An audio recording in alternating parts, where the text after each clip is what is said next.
Okay, 5.2 is looking at horizontal asymptotes. So that's when you have that dotted line going sideways instead of going vertical like 5.1.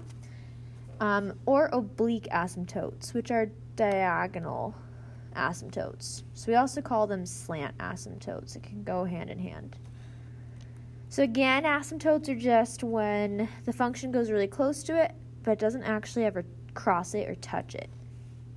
So these are, again, pretty easy to find.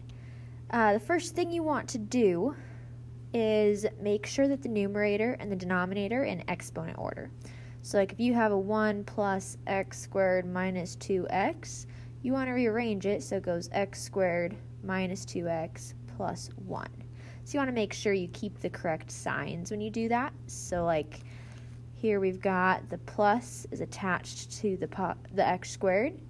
You have the 1 in front, that gets a plus 1, and then that negative 2x right there kept the negative with it. That's the most important thing on this one. Once you reorder the top and you reorder the bottom, you're going to be comparing the exponents. So if you have the same exponent in the front, top and bottom, then the asymptote is going to be their coefficients. So like this example here, 2/3, so you're going to get a fraction from this. So if you had like 2x squared over 3x squared, maybe it had like 4x and 3 and take away 6x plus 9. All you care about is the first term on each one. And x squared, they have the same exponent, so that's when you take their coefficients. And if there's no coefficient, it's a 1. So like if you had x squared over 3x squared, it would be 1/3. Okay, so you need to make sure you put a 1, not a 0 there. Changes it a lot. And this is going to be a y equals because it's going to be a horizontal line. Okay, so it's super easy when the exponents are the exact same. When they're not the exact same, it changes a little bit. So if the bottom is bigger, so if you have x squared and x, then it's always 0. You don't take the coefficients, you just say it's 0. The top can sometimes be bigger, like if you have x squared and x, that's an instance where the top is bigger and you have to do long division, which we already talked about in Unit 3. So most of the time, finding horizontal asymptotes are super easy. It's just when you have to do that long division, when the top is bigger, that we have to worry about the long division, and it gets a little bit longer. There's only a few of those on the homework, but make sure you do them to practice. And the answer that you get when you do long division is going to be an equation. So that's how you get the diagonal lines. These equations are going to be lines of their own, and so they're going to be slanted. So let's look at homework problem number 1. So we're going to look at, okay, first of all, is the numerator in exponent order. We've got squared, x, number, it's good. Bottom, x squared, x, they're in order, we're good. We're not going to factor. We're just going to look at the first term on each one. We've got x squared and 3x squared. So these are both the same, which means the numbers in front are going to be our answer. So y equals 1/3 is your answer for your horizontal asymptote. Make sure you label it because, again, you don't want to get it mixed up with vertical asymptotes when you start to draw them in the last unit.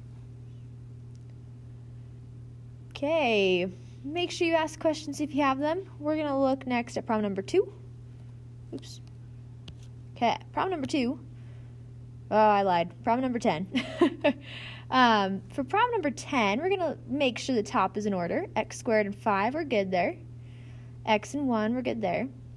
Now we have to look at those first two terms again. X squared and x. So they're not the exact same. The top is bigger. Now remember, if the top is bigger, I'm going to write this little cheat sheet for you. If the top is bigger, then you do long division. If the bottom is bigger, then it's just y equals 0. And if they're the same top and bottom, that's when you do the coefficients. And it's going to be a fraction. So that's kind of a cheat sheet. Make sure you write this down. It's pretty important. Okay, going back to this example, problem number 10 on your homework, you have that x squared bigger on the top, which means long division. So let's go through how to do that again. So we put the top inside and the bottom outside. So let's just look at an example of regular long division when you have just normal numbers. Let's say you have like 762 divided by 9. Okay? So when you go to figure out what multiplies, you always check, okay, how do I get 9 to be 76? Okay? Well, first of all, you want 9 to be 7, but it doesn't fit. See, then you add a decimal, or not decimal, a place value. So 76, 9 times what makes 76? Well, 9 times 8 almost gets to 76. It gets to 72. So then you go back and say, okay, you multiply those, got 72, and you subtract so you can find their difference. Same thing's going to happen with the one over here that has x's in it. It's just remembering to subtract it is the biggest thing. If we do this last step, we add whatever we didn't use before, so 2. 42, 9 times what gets you 42? So we're going to use 9 times 4. Almost gets us to 42. It gets us to 36.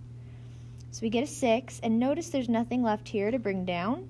So this is our remainder, which means technically this is as much as we could fit into that big number, as many 9s as we could fit.